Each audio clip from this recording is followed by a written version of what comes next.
In this video, I'm going to show you how you can reset your Casio-FX-85GT Plus. And there's a simple reset mechanism that works on this calculator. With a lot of calculators, you're used to having to stick a pen in the back to press the reset button. This model does not have a reset button on the back. So in this case, you're going to have to use the calculator to do this. So if you press Shift, you access all the second functions. That gives you access to the yellow text. Then you press number 9.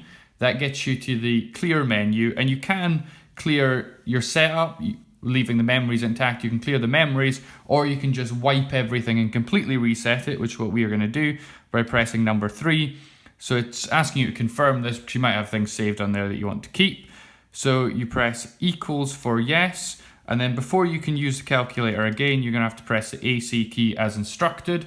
Once you press the AC key, it's back to normal. All the memories have been cleared and all of the functions have been reset back to its normal setting. So if you've messed around with the calculator and broke it, this should fix everything and put you back to normal. So hopefully this video has been very helpful to you. Thank you very much for watching, and hopefully everything's back to normal.